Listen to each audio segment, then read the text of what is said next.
Okay guys, welcome back. Easy Basic Tips, syempre yung ating channel. Ito, follow up lang ako dito sa nasirang power supply ng aking PC. Ayan, kung makikita nyo wala.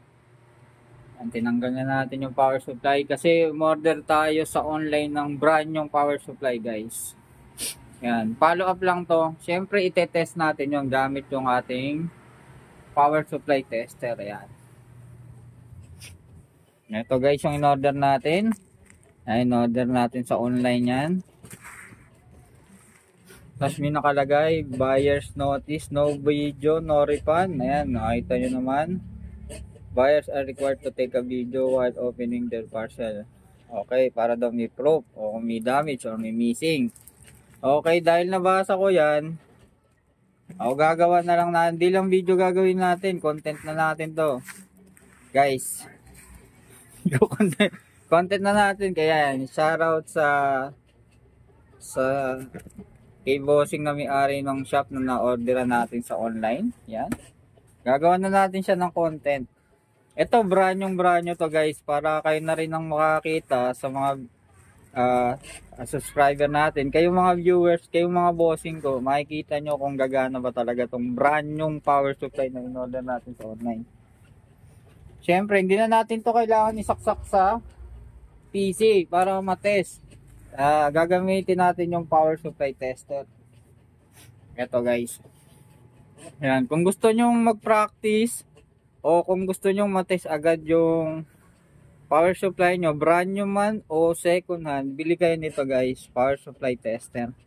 Basic lang gamitin to. Malaking tulong to guys, lalo na yung mga nagsisimula pa lang mag-build ng kanilang PC. Kuwari ikaw, nanonood ngayon, gusto mong bumuo ng sarili mong PC. Wala ka pang syempre idea, parang ako dati. Ito isa sa mga kailangan mong bilhin na gamit, pang-test. Okay guys, simulan na natin mag-unbox. Syempre, test natin.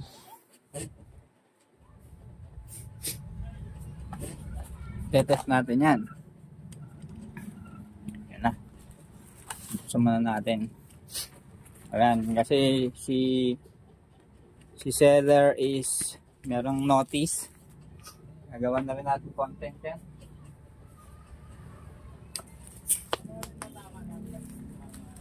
Sumanan natin. Kaya wala akong gunting. Okay, guys, kung wala akong gunting, bubuksan natin. Test natin kung working.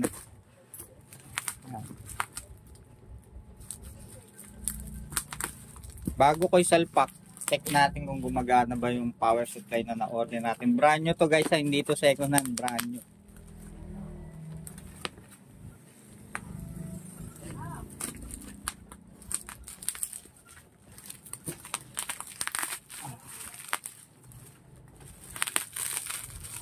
Ayan. Yan, maganda yung power supply. Guys, maganda. Kasi wala ko ng box eh.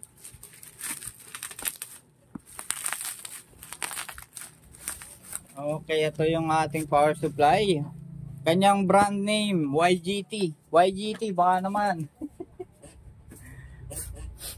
YGT. Ito yung kanyang brand name, YGT. Hindi ito yung mamahaling power supply guys. Hindi rin naman to yung super generic na power supply. Siguro base sa opinion ko, itong binili ko is nasa gitna lang. Hindi siya sobrang maganda, hindi rin naman siya sobrang pangit. Average lang, average. Okay. Yan. Yan, average lang. Top 1. Okay, buksan na natin para matest na natin.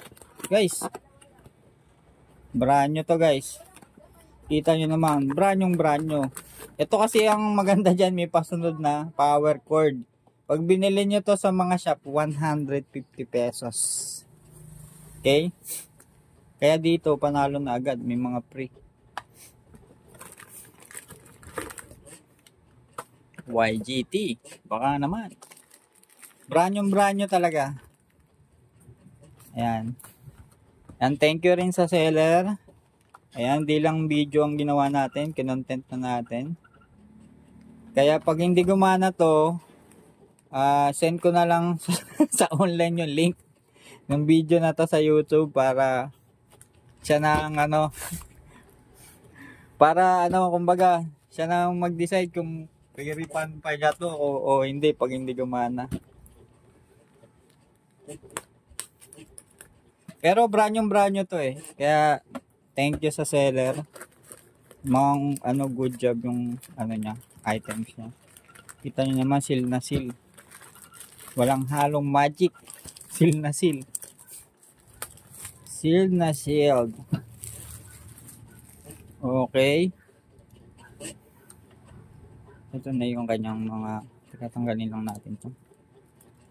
Wow.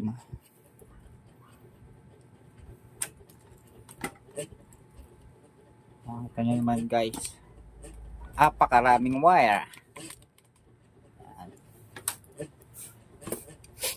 Kanyang wire. Siyempre, tetest natin gamit itong power supply tester. Ito binili ko lang din sa online ito mga guys, binili lang din sa online.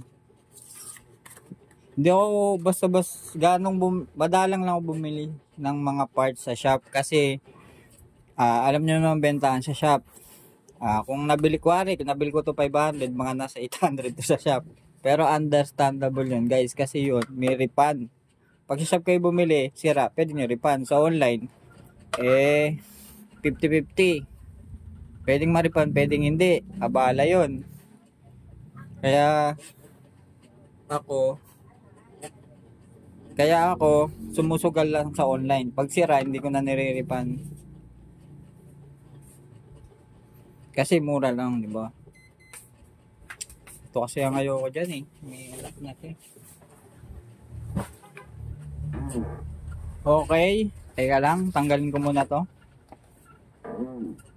Post. Post ko sana pero wag muna. Ito muna, dito muna tayo. Ayan, paggamit nito, napaka basic lang. Dahil ko naman sinasabi, basic lang sa una. Ayan, may mga terminal naman yan, magkakahawig. Kaya hindi kayo maliligaw. Ayan. Tapos 6 pin. Ano na tayo 6 pin? Ito, 6 pin. Pag merong 2, 4, 6, pag may 8 pin, salpak din natin. Pero wala nang 8 pin eh. Ito. Makikita nyo naman, ayan, parehas. Ayan. Tapos, okay. Ito, meron din. Dito yan. Babalik-balik ta rin nyo lang, okay na. Ngayon, ito ang magiging problema ko. Tatanggalin ko lang saglit. Ito. Tanggalin ko lang saglit para maisaksak. Kasi wala akong Ay, pero, teka. Maghanap na lang ako ng extension, guys, ha. Okay. Ayan na nga. Tatanggal ko na. Tinanggal ko na muna. Ayan. Ayos ko ulit camera. Tinanggal ko muna, guys. Ayan, o. Tanggalin man ito, hindi. Okay lang. Optional yan. Guys, kung wala kayo extension, o kaya mga saksakan na parang ganyan, wala kasi ako, kaya tinatanggal ko yun. Pero optional yan. Pwedeng hindi. Pwedeng tanggalin.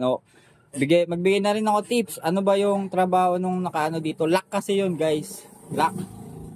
Imagine niyo pag sinaksak nyo, may lock pa siya sa ibabaw. Hindi basta-basta siya matatanggal. Okay, yun. Pero ako kasi,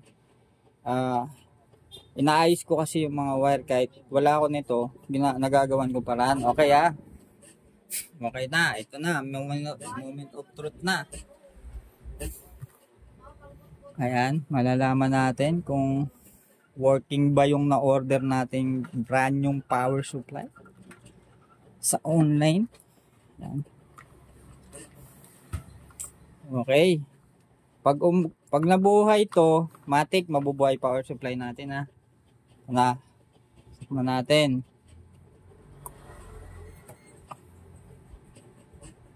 Yes! Ayan.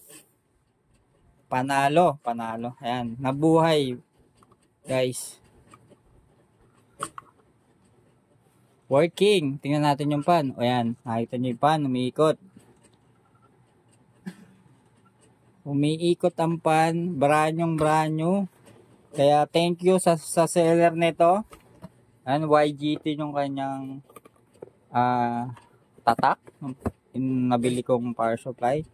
Thank you very much sa kay boss seller na na-orderan natin sa online. Working, guys. O, check natin yung mga level ng volts. Yung sa negative 12 volts, ibig sabihin dapat hindi siya malalayo sa 12 volts. Kung nakikita nyo, 11, 12, it's mean goods. So, plus 12 volts naman. Ganun din. 11.9 permis. Okay lang yung mga 0.1. Hindi yun nakakaramdam. Kasi brand new to, ha. Brand new na itinesst natin. Ibig sabihin, wala yun. Hindi naman natin, para sa opinion ko, hindi naman porket 12. Basta malapit lang dun, 0.01, mga ganun, all goods pa rin yun. Sa 5 volts, 5.1, okay pa rin. Huwag lang nung 5 volts lang ang re-required, naka 6 volts. Ayan, may mali na yan. Okay. O, parang to, plus 5 volts, 5 volts, sakto. O, ito, plus 12 volts, 12 volts.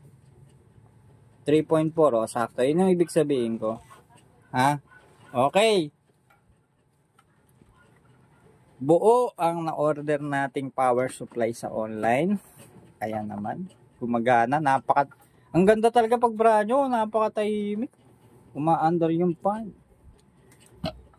Ayan, kung gusto nyo mag-test ng power supply, brand nyo man o second hand, pag may bibiling kayo, ang need nyo lang bilhin ay power supply tester. Makakapag-test ka na.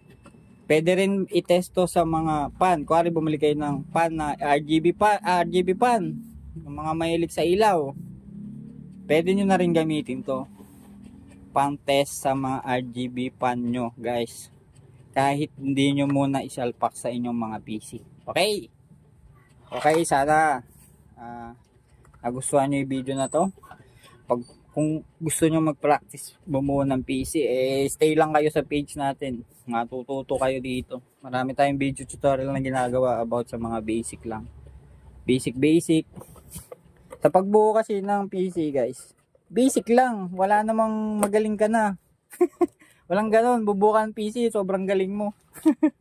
sobrang galing mo, dadali mo na yung PC mong binubuo sa mga technician.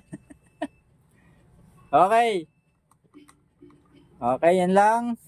Maraming salamat, guys, at abang-abang pa kayo sa mga basic video na gagawin natin, no? Mga basic tips. Bibigay tayo mga basic tips. Ganon. Okay, guys, maraming salamat. Isasalpa ko na to sa aking PC. At para magamit na ng mga players ko. Okay, see you on the next video tutorial, guys. Thank you.